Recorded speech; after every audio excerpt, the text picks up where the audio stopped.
Hey, what's going on? I'm Tyler Wojciak, the host of Locked On Irish, and today I'm going to tell you why CJ Carr is already a top 5 quarterback in the country.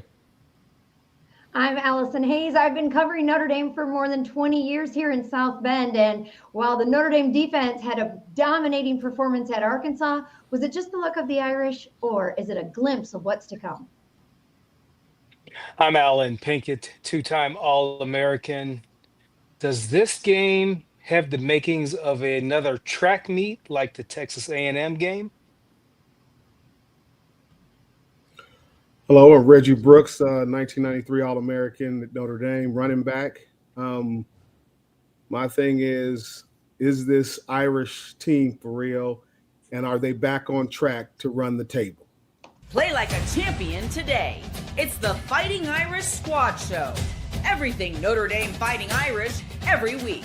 Breaking down the biggest news and game-changing plays the way only Locked On Podcast Network can.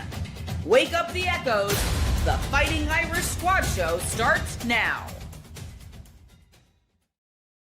Well, thanks for tuning in with us tonight. Our presenting title sponsor for this episode is brought to you by Mazda. Like our players, we sweat every detail because when you make every move count, pulling off the unexpected is only the beginning. Stay tuned later for highlights in this week's Moving the Game Forward. Mazda, move and be moved. All right, guys, so Notre Dame's coming off a great win. They're now 2-2 on this season, but they've got another high-flying offense coming in to Notre Dame Stadium this week in Boise State. Some things we're going to touch on in tonight's show. CJ Carr, he has been so good. Several weekly honors for him this week. The Irish offense has been cooking, but Marcus Freeman, he's going to point out some of those things they still need to work on. And then Notre Dame's defensive performance against Arkansas. Is that the new norm? Is that just a lucky day down there in Fayetteville? And playoffs, oh, yeah, we're talking about it. So is everybody else. Are they going to get in? Do you think it's enough? If they can win out, can they make the 12-team playoff? And how about a look back at the green jerseys? All right, guys, let's dive right in and get started on CJ Carr. This week alone, he got the Manning Award for QB of the Week, the Sean Alexander Award for Freshman of the Week, and a member of the Davy O'Brien Great Eight. Listen to this. So Carr leads all freshmen nationally in yards per attempt, yards per completion, passing efficiency, and passing yards per game. He's also in at least the top 20, if not better than the top 10 in all of those same categories against all players in college football. What stood out to you guys the most? Positive? Is there anything negative when it comes to his performance against Arkansas? Is there a weakness at this point? Well, I'll go. I was just impressed with his poise. And you can see every time he drops back, he has more confidence. But he's bound to have more confidence because he's got a strong running game and he's getting great protection, so he can take his time back there. But I do like his accuracy, his ball placement, and I do like the fact that he can run if he totally has to run, but would prefer not to run. So thus far, I know that the coaches they feel like they struck gold with this guy because this offense with him now is a totally different dimension. I don't think they were expecting this. I think that they were still marred back in the Riley Leonard offense where we really celebrated a pass more than 10 yards down the field. This dude, his strength is going downfield. So expect more. And he hadn't hit a lot of adversity yet, but right now he looks like he's fully prepared to deal with anything that's thrown at him. Well, looking at his play, again, like I've said before, he will continue to get better because he's getting more game experience. The one thing like I said, that definitely has to be cleaned up is the passing. When he gets under duress, he throws the ball away and gets the penalty for the legal grounding. He's had about, I think, 3 or 4 of those now. And again, he corrects it, but that's what I like about CJ. As he goes through games, he corrects those things that he needs to correct from game to game. And as this season progresses, you'll see a continued progression from him within his game. But the other thing is also Mike Denbrock is, I keep going back to this. I think they finally figured out what his strong suits are. And you will see continued improvement on what they need to do to produce an offense that fits his skill set. And, Allen was spot on with, the accuracy, the downfield throwing, but the running game. And not just from just being able to run the ball, but seeing the offensive line coming off and delivering a blow, it helps not only in the run game, but it helps in the passing game because defenders are a little more, gun shy when you get punched in the mouth. They're not so quick to rush. And the more time CJ has in the pocket, the better he's going to be. And I do agree. Again, you don't want him running design runs. You want him run as a part of his game and his ability to flow and move, inside and outside the pocket, and just it's a more of a natural fit for him. You don't have the RPO action. You have more of the zone reads, inside zone, outside zone, the running to where he's play action off of that, and he's not so much reading run the pass. He's just reading, hey, this is a pass, a fake, and I'm looking at my receivers downfield. Yeah, a couple things stood out to me about CJ Carr against Arkansas. Number one is how different this offense looked in that game compared to Miami. Like, they were chucking the ball downfield. I was joking with some of my friends that this might be the most downfield passes I've seen Notre Dame have in one game. It might be more than they had all of last season. And the stats back it up. So far this season, Carr has attempted 22 passes of more than 20 or more air yards. He's completed 12 of them, so he's got an over 50% completion rate, and that's not a high percentage throw throwing it downfield. He already has 2 touchdowns and 428 passing yards, so they're being aggressive, and he's capitalizing on those opportunities. But also, the fact that he was so maybe unimpressed is the wrong word, but he didn't come into the press conference after the fact like gloating or thinking too highly of himself. It was very matter of fact. I think he was obviously happy with this performance. No one's going to be upset when they throw for 4 touchdowns, no picks, and 354 yards in a win. But it just seemed like that was the expectation. That was the standard for him.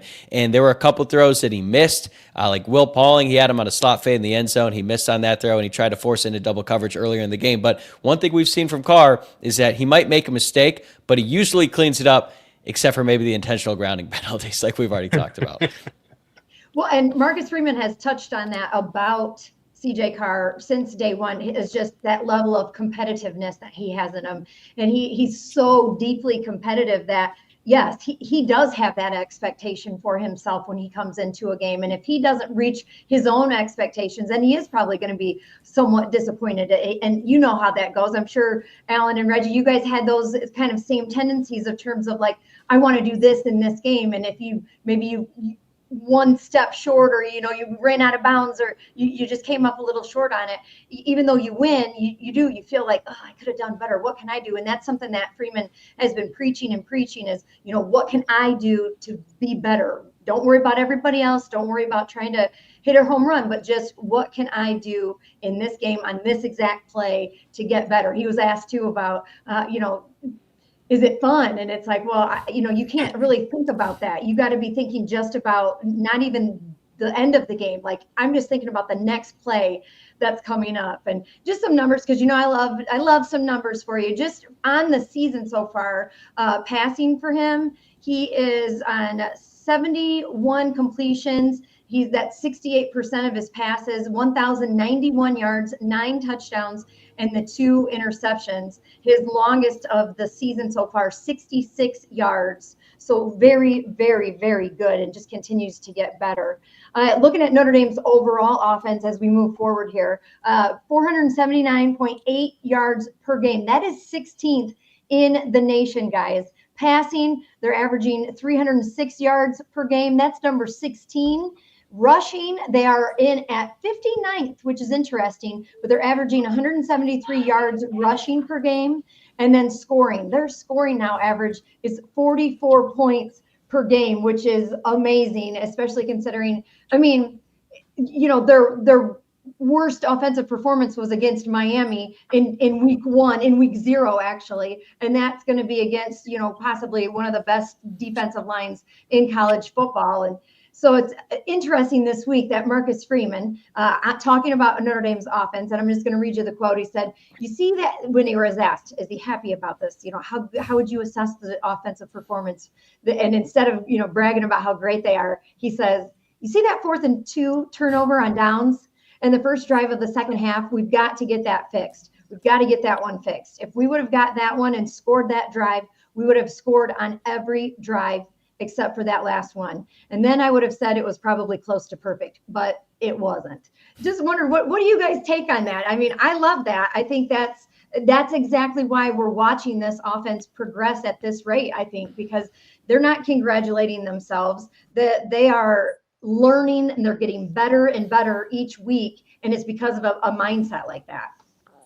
Well, the coach has set a standard, and the expectation is to, play to that standard. And when they are focused like that, it doesn't matter who they're playing. If they are executing the way they're supposed to be, it's all a matter of, let's go ahead and play Notre Dame football. We don't have to worry about the opponent on the other side of the field.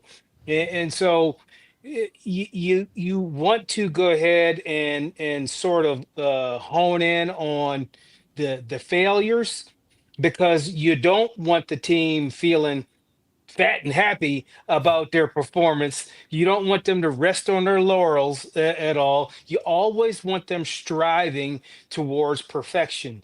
And you do point those things out, because there weren't a lot of things to point out that were bad. There weren't a lot of things to correct. But if you can find those few things, and that's the coach's job, find those things that are correctable, it's only going to help you down the road when you get in situations where they'll be in a tight game. It's the little things. It's little things day in and day out that you do and don't do. There's a difference in a game. We always talk about football as a game of inches.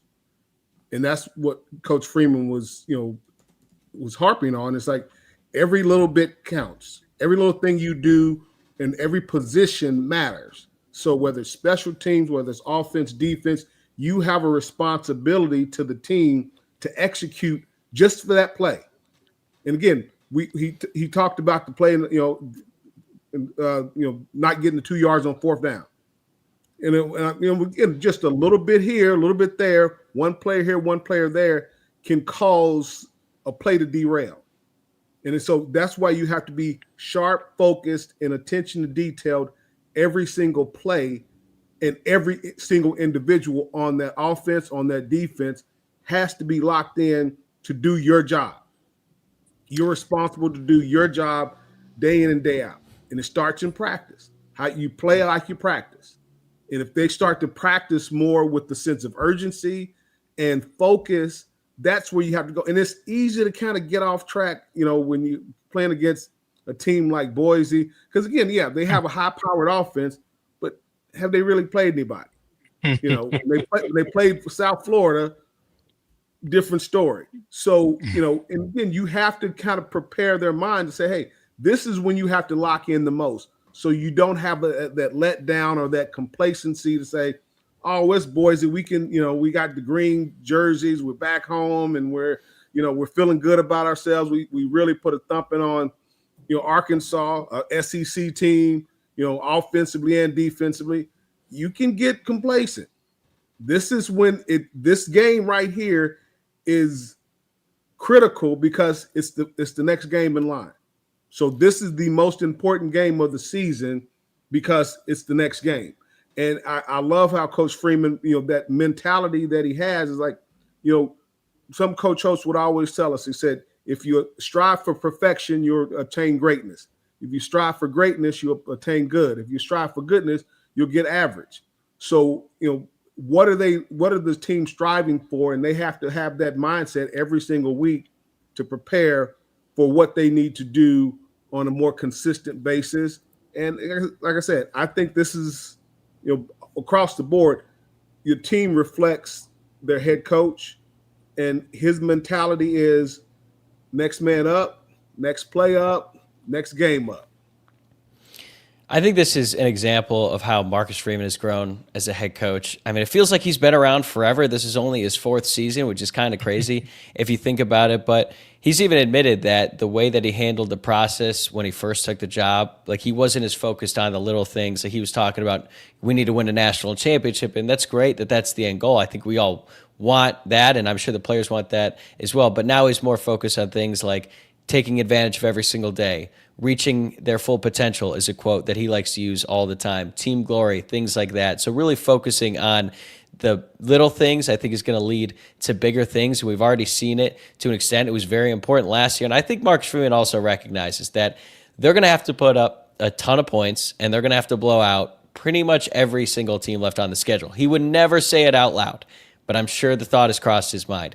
So he knows that this offense cannot let up. They cannot take their foot off the gas. They need to light up the scoreboard on every single team they play. And based on their schedule, they should be able to do that. Like, you look at the rest of the slate, I'm not saying they're going to win every game, but is there going to be one game where you look at that defense and say, Notre Dame won't be able to score 40, or they shouldn't be able to score 40?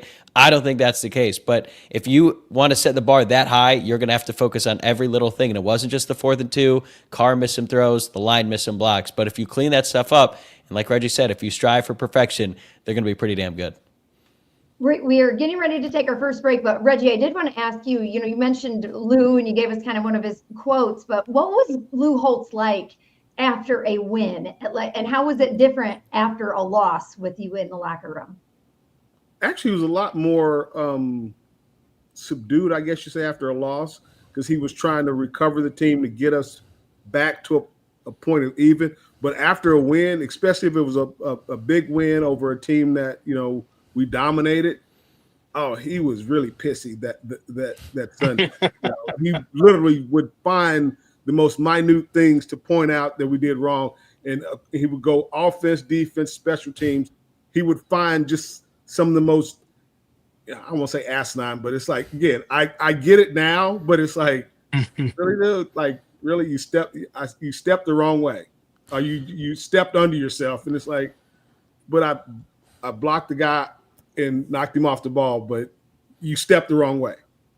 I mean, just something as simple as the wrong step would just send him over the edge. And again, he would just ride that point for the majority of the meeting. And it's like, really? And it was a couple of guys that like came in, had big games, and he would quick to like, son, your ass doesn't want to be here. So let me find somewhere where you want to be, and you can get where you want to go. You don't want to be here at Notre Dame. And you're like, what? I mean, he played so many psychological games. It was just infuriating, especially when you're 18, 19, 20-year-old kid.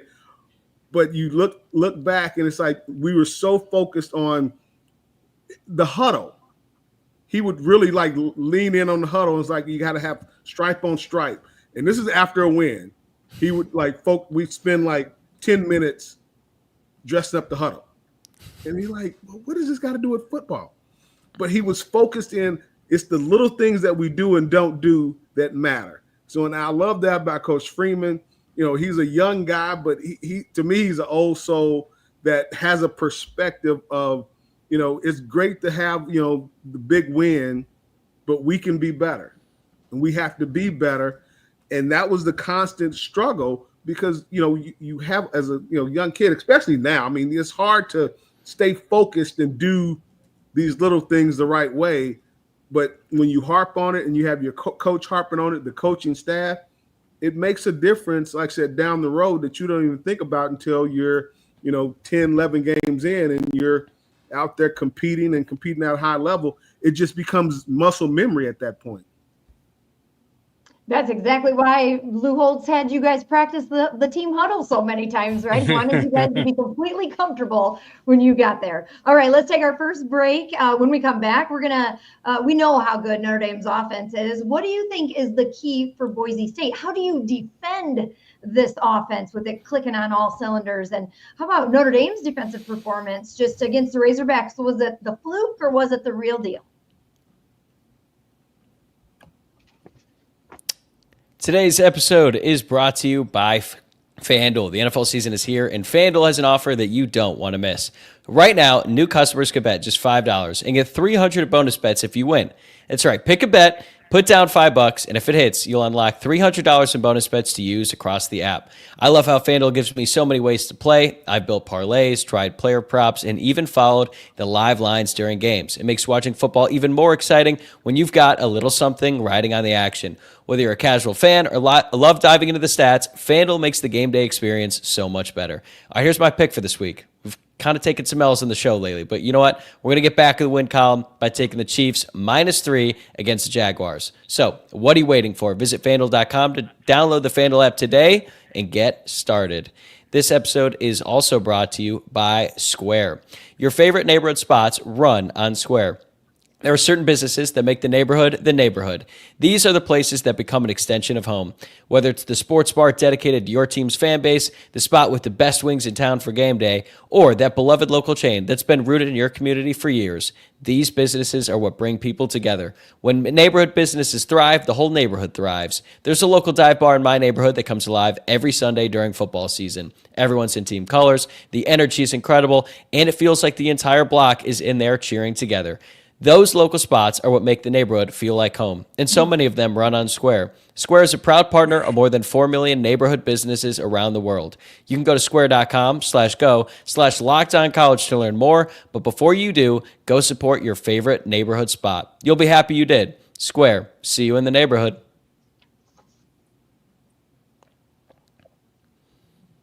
All right, well, we have talked a lot about Notre Dame's offense. We'll keep that conversation going in a sense, but how about from the perspective of Boise State's defense, and some numbers for you here. Overall, they are ranked 58th in college football. They are giving up 341.5 yards per game. 186 of those are passing, 155.5 on the ground. They're giving up 24.8 points per game. That's around 75th in college football.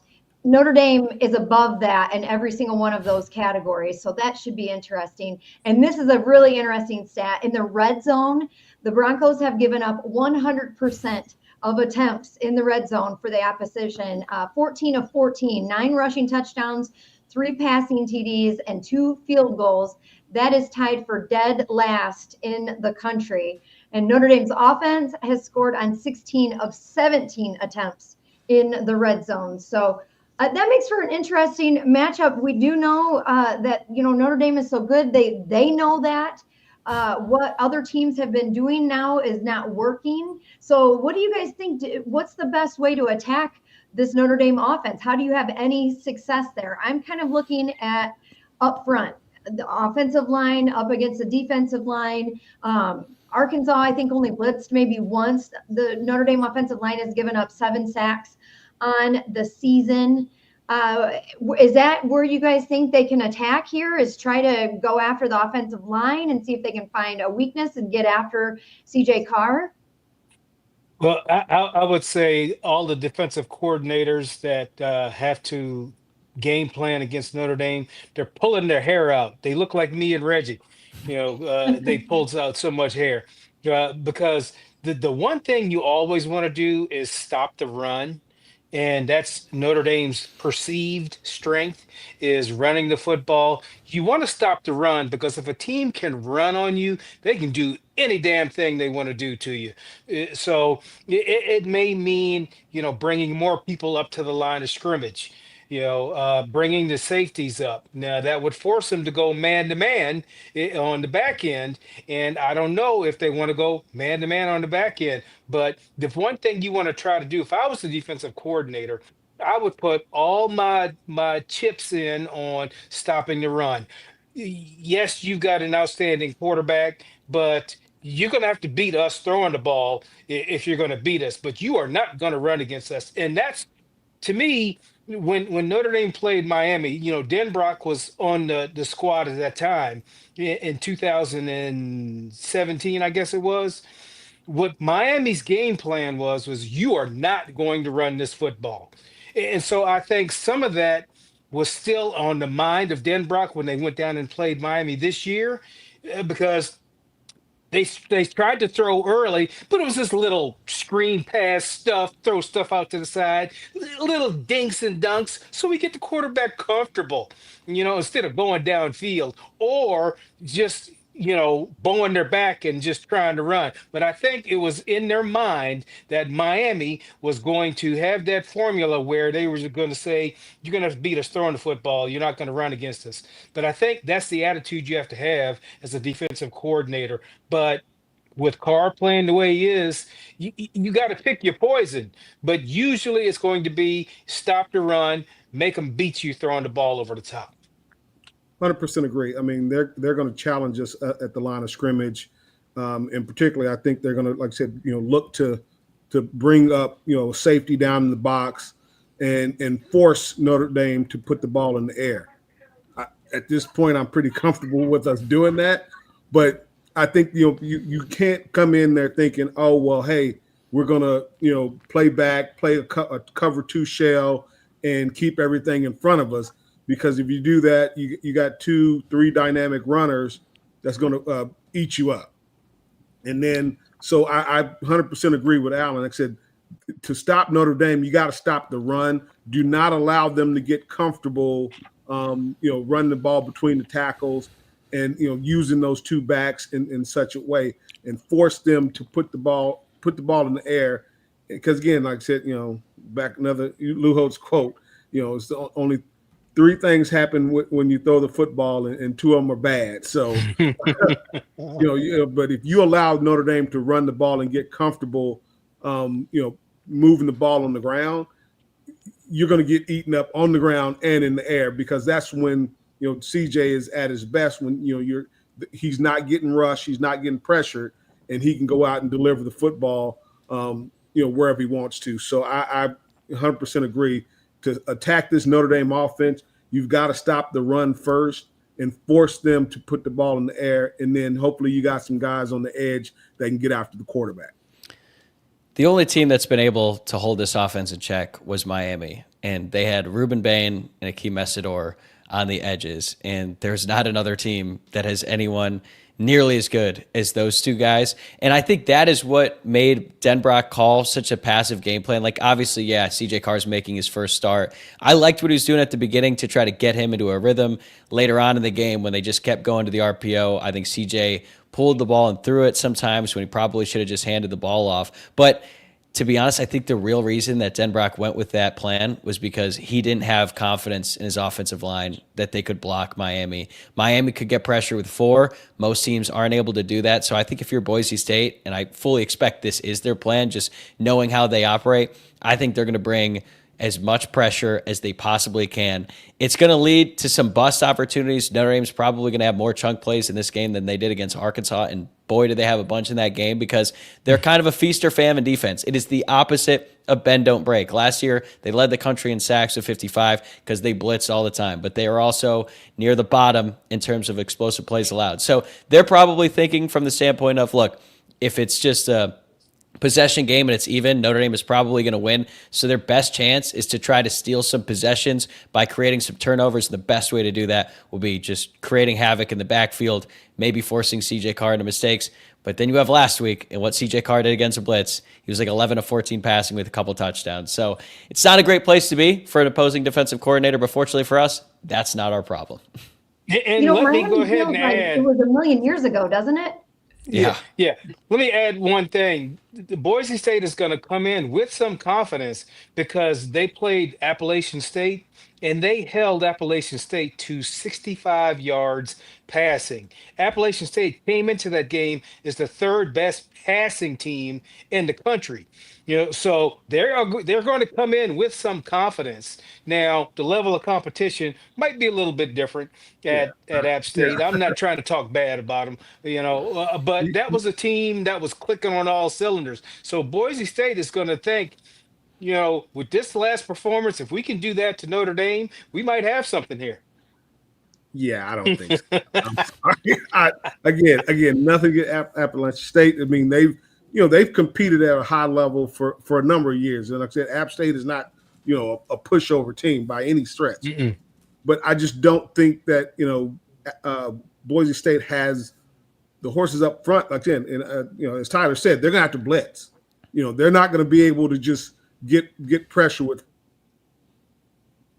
exotic blitz to try to get in CJ's face, and I think they're gonna try to challenge us in the middle, up the middle, because again, CJ does a great job of his pocket presence. He does a great job stepping up, and he's also an effective runner. I mean, again, he's not a runner, but he's an effective runner on the scramble. And that's the thing about it. Except you don't want to, have run plays for him. You want to have pass plays, and then he, as if the play breaks down, he has the capacity to run and get the ball and get a first down. But you want him in his element, and that's with the ball in his hands, looking and going through his reads and delivering the football downfield to his playmakers. Get the ball in the hands of the guys that's going to get you those chunk plays, and it starts with, hey, keeping a clean pocket. And I would love to see a little more. I don't like seeing our tackles on islands. I'd love to see as the backs are going out into the routes, tight ends, chipping on those ends and forcing them back inside to the tackles to make their lives a little bit easier. That would definitely help with that dynamic of keeping a clean pocket for CJ so he can do his thing. Keep an eye on senior defensive tackle Braxton Feely or Feely. I'm not sure exactly how you say his last name, but doing some research on him, he's someone that could cause some havoc in there. So far in 72 pass rushing snaps this season, he's recorded 3.5 sacks, and he's known to have exceptional quickness, off the ball, really, really good hands. So it could be a challenge for guys like Billy Schrouth and Ashton Craig, Gerby Lambert, who I think is coming along nicely, but they're going to have to keep an eye on this guy. All right, moving ahead, let's take a look real quick at Notre Dame's defense. It's funny because all of our other shows, I feel like all we've talked about is defense, and now we're like, they did better. We can talk a little bit less about them, but I mean, take a look at this team, what they did against Arkansas, held them to 13 points. 365 yards of total offense, 3 sacks, an interception, fumble recovery. But in your opinion, how much of that was the Irish defense, or was that Arkansas beating itself? I know one issue Arkansas had, some of their key players missed some passes, dropped balls. They were all graded in the low 60s, according to PFF. About 42% of on-target passes were missed, which I think is interesting. Is that on Notre Dame? Is that on them? And then Notre Dame generated a pass rush, finally, tallied 3 sacks in this game to a team that doesn't give up a lot of sacks. Coming in, they'd only given up 3 sacks all season, and then Notre Dame had 3 sacks in that one game. So just wanted to get your guys' thoughts on that. Do you feel like this is a chance now for Notre Dame's defense to take another step forward? Can they repeat the performance that they had against Arkansas and really shut down Boise State here at Notre Dame?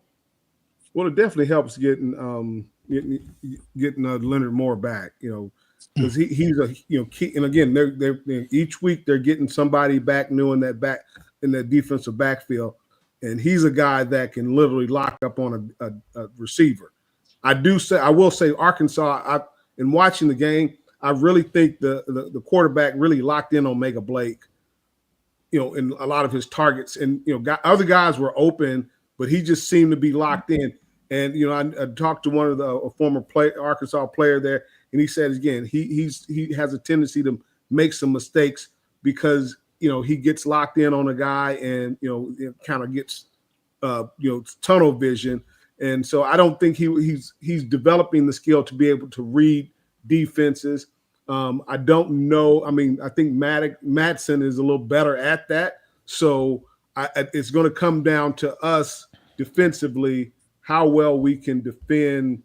Got to stop the run first and foremost. You got to stop the run. They're averaging over 5.5, close to 6 yards a carry as an offense. And they got a 3-headed monster in the backfield that, is taking over for Ashton Genty, and those guys can move. So, it's the key things and key components. You got to take care of the line of scrimmage first, because that'll afford you, if you can get them into long distance, plays or down in distance, it gives you the better chance to, like I said, getting after the quarterback. And that's what we were able to do to Arkansas. We kept them in a more long distance play, but early on, Arkansas hit us with some some chunk yards plays, but we were able to, weather that storm. And I think this is just going to be another game in the progression of this defense of getting better.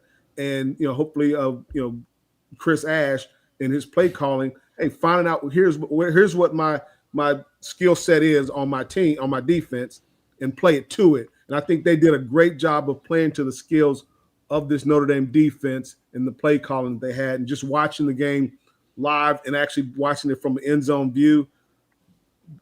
These guys really were playing a lot faster than I've seen them play before. You didn't see them. They weren't thinking about what they were doing. They were going out and executing at a much higher level, and I expect to see more of that on Saturday. When you say play fast, it kind of reminds me of Will Smith talking about his golf game. He said, if you're going to play bad fast. But they did play fast. They looked like a very competent defense. They just looked sure of themselves assignment wise, and then they let their athleticism take over. And here we go again. This team coming in is averaging 520 yards of offense a game. So nothing new.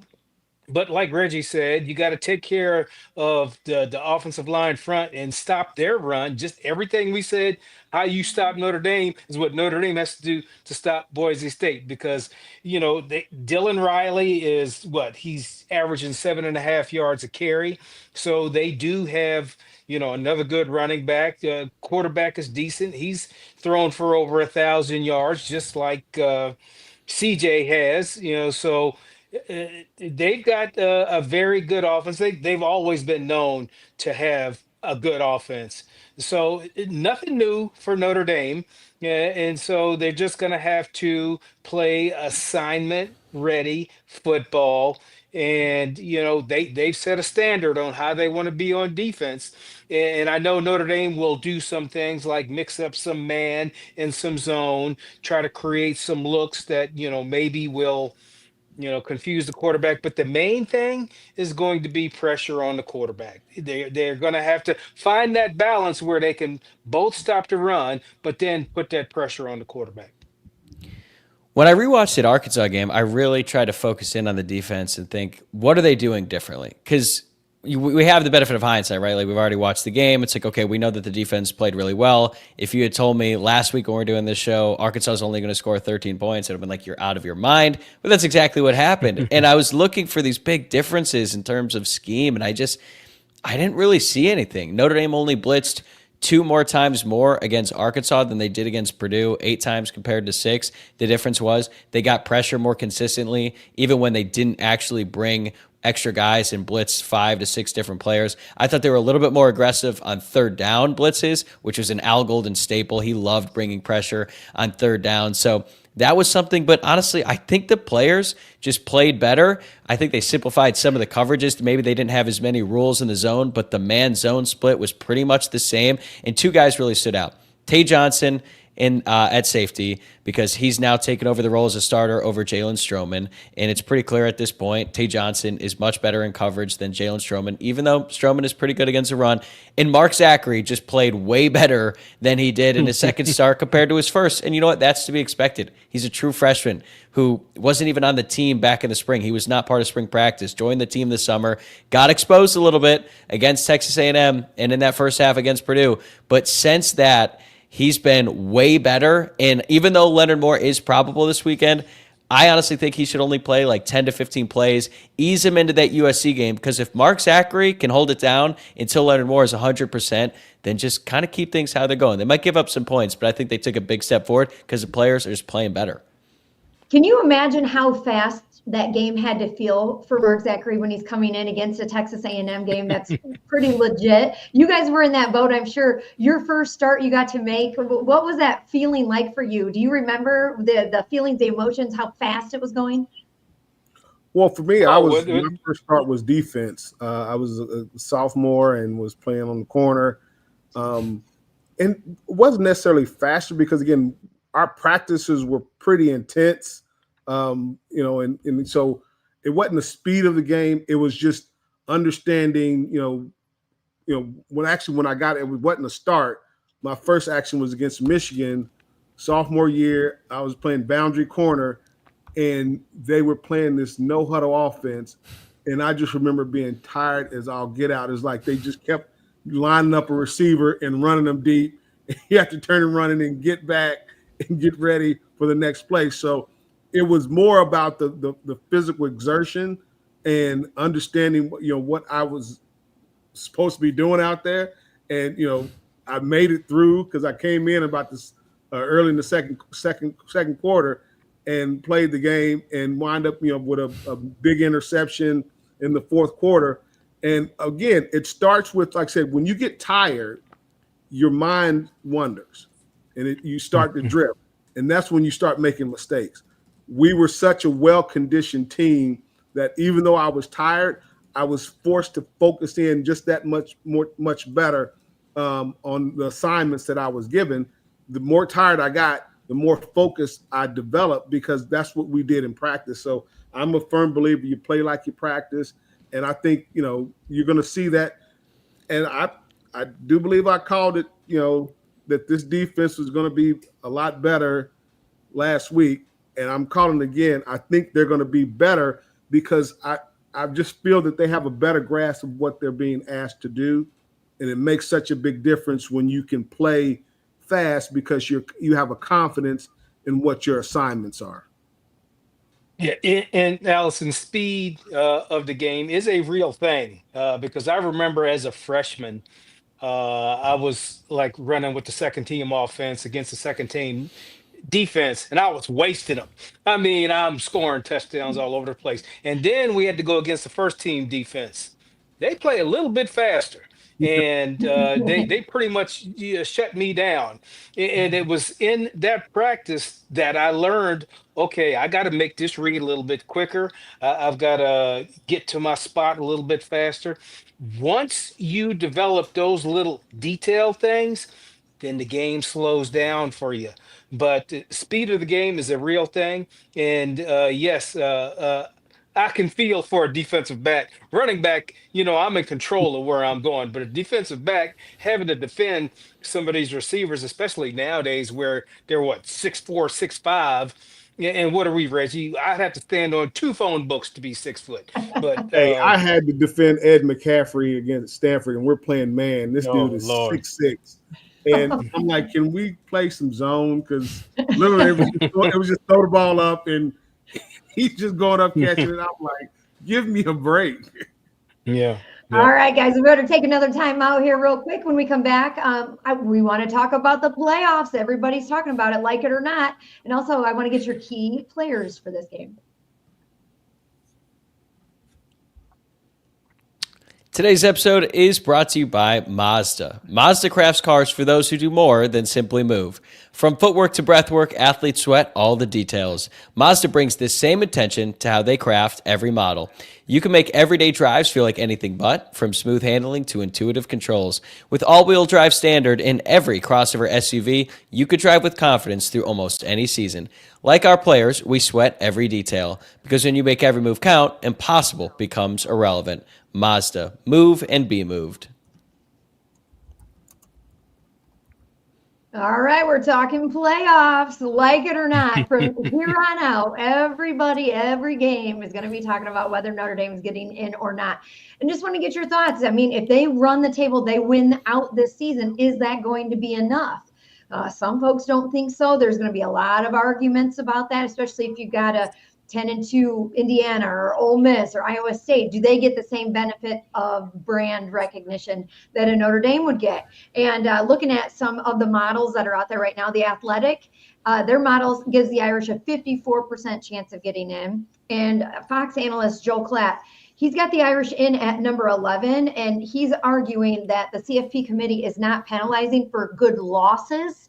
And so as it stands, of course, Notre Dame's losses are to number 2 Miami, number 7 Texas A&M by a combined 4 points. So the problem is, Notre Dame doesn't have really any good wins, though, unless maybe somebody surprises us on this schedule and kind of squeaks into that top 25, and they have to keep blowing teams out. But if you look at, say, like Indiana, for example, the worst case scenario, they're probably finishing out at 10-2, but it has tough trips to Oregon and Penn State still on their schedule.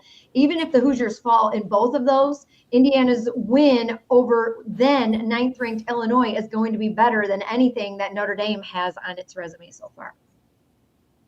Well, if you want to get into the playoffs, you want to be ascending. So that's why we talk about it's better to lose early if you're going to lose. But look, Ohio State lost his last game, and look what they did. So I can't go on that. There are lots of metrics, strength of schedule and all these different ways to analyze and measure, but you really got to go by the eye test.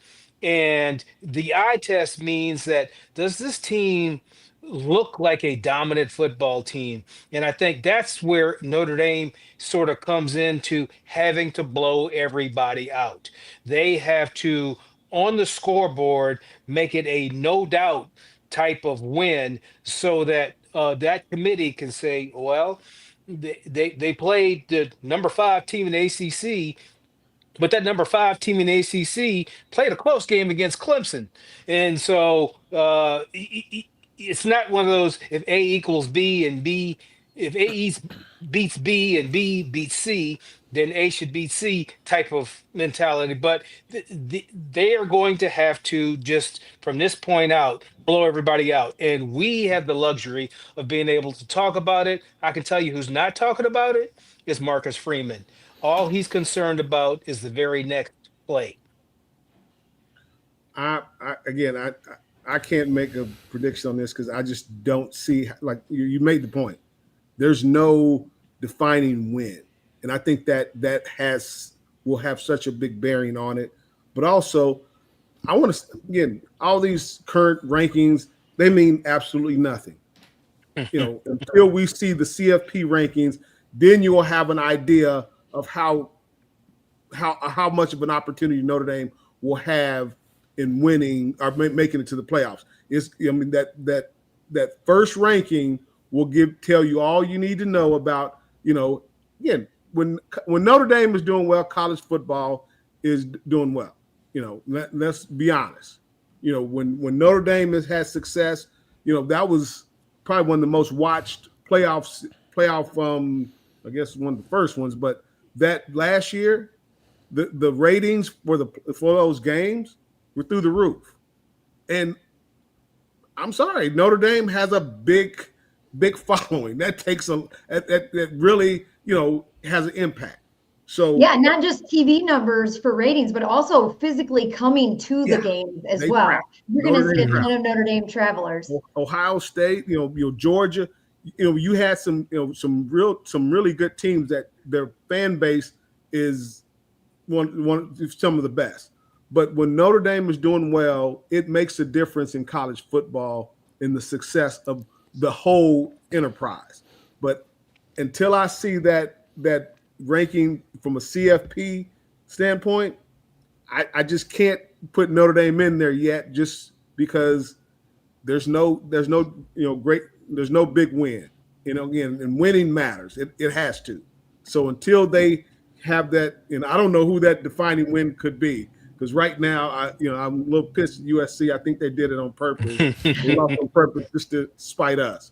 But we need that team that can, set that tone where they can look and the committee can see Notre Dame has this win. And I was really hoping that SC would play better, and that would be our win because we really need that. Notre Dame does need that. And as a matter of fact, I feel bad I'm even doing this because I did make a pact this week on the show that I would never talk about the college football playoff, at least not until November. I wouldn't even utter the words, and yet here I am. So in terms of no, it's okay. I understand it was probably going to have to be broken within like the first 7 days. And look, here we are. The thing about the playoff scenarios is whoever says that a 10-2 Notre Dame team is a lock is mistaken. We have no idea what is going to happen. I would just say teams are going to lose and expect some chaos. But the one thing I will say about the playoff, because I think fans are interested to know, like, who should they be rooting for? And this is where it gets really painful, because Notre Dame fans should be rooting for USC, and they should be rooting for Miami. They should be rooting for Texas A&M, which actually doesn't feel that Yeah. bad. It feels a lot less gross compared to rooting for USC. Like I felt like I was in the twilight zone last weekend when I watched that field goal kick soar through the uprights for Illinois, and I was pissed. I was like, I can't believe I'm in this position where I am actually upset that USC just lost in heartbreaking fashion, but that is the reality that we're in now with the college football playoffs. So look, Notre Dame obviously has to win out. That goes without saying. You need USC to do something this year outside of October 18th inside Notre Dame Stadium. They've got a big game next week against Michigan. Then they play Notre Dame the following week, so just a really tough stretch for them.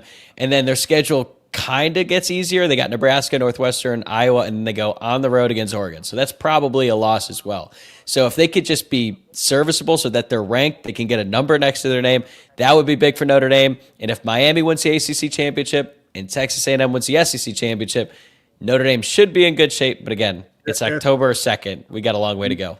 Miami, I feel good about where Miami's direction of Miami, but I agree. A&M is just not disciplined enough of a team, especially in the SEC. As much as I would love to see them run the table, it's going to be really challenging for them because, again, that loss right there hurt more than anything to me. Oh, yeah. It's like that should never have happened. We had that game. Again, I understand the Miami one because, again, there was some, trying to figure things out with your quarterback and what he was capable of, where we could put it. But A&M, you had 2 weeks. 2 weeks for that team. Come on. 2 weeks. You should know what you're getting. You should know what you got. That win is still pissing me off. So I can't let that one go. I'm just really struggling with that one.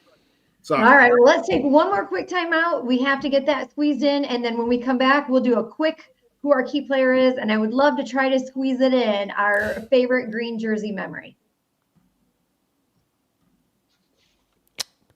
Today's episode is also brought to you by Game Time. College football is back, and I could not be more excited. The tailgates, the rivalries, the energy in the stands, there's just nothing like it. But let's be real. Actually getting tickets can feel like more of a battle than the game itself. Endless queues, hidden fees, prices jumping at checkout. That's why I use Game Time, the app that gives the advantage back to fans. It's the easiest way to score last-minute tickets at the best prices with no surprise fees. What you see is what you pay.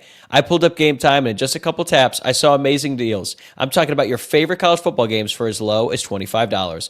The app made it super simple. I could even see the exact view from my seat before buying. I love the zone deals too. Just pick the section, Game Time picks the seats, and you save big. So take the guesswork out of buying college football tickets with Game Time.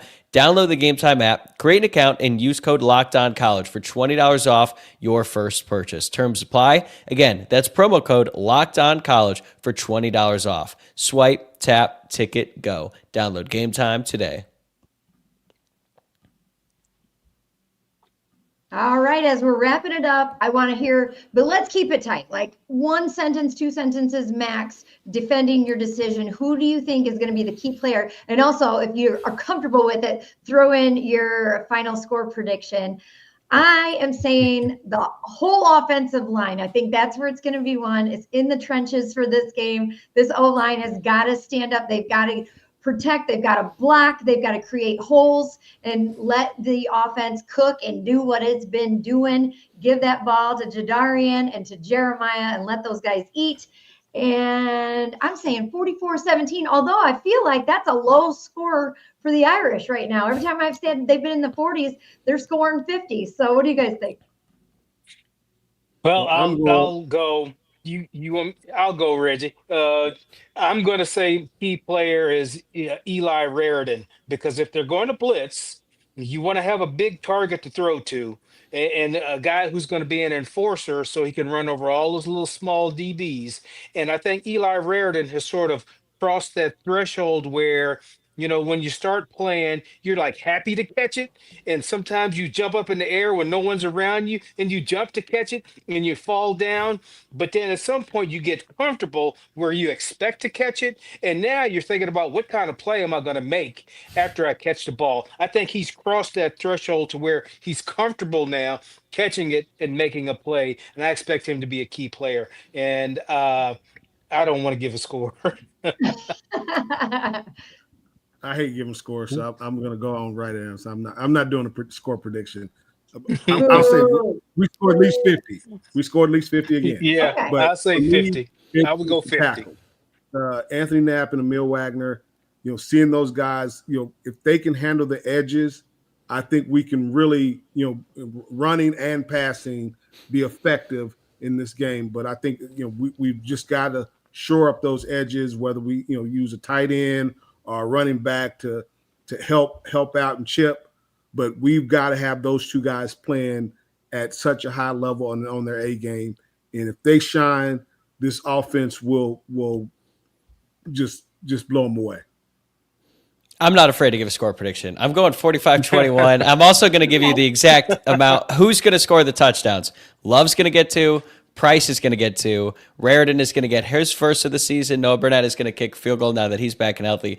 But going a little bit off the wall here, Jordan Faison is going to return a punt for a touchdown. Boise State is awful on special teams across the board. Their coverage stinks. Their kicking might be worse. But Jordan Faison has been close on a couple, and I think he's like the most underrated player on the team right now. He has been so good for Notre Dame. He's gotten so much bigger, stronger. He's always been fast. He's always been elusive, but now I feel like he can stand up and absorb some tackles and get some extra yards. So Jordan Faison's going to score a punt return for a touchdown. Notre Dame is going to win 45-21. They're going to keep things rolling.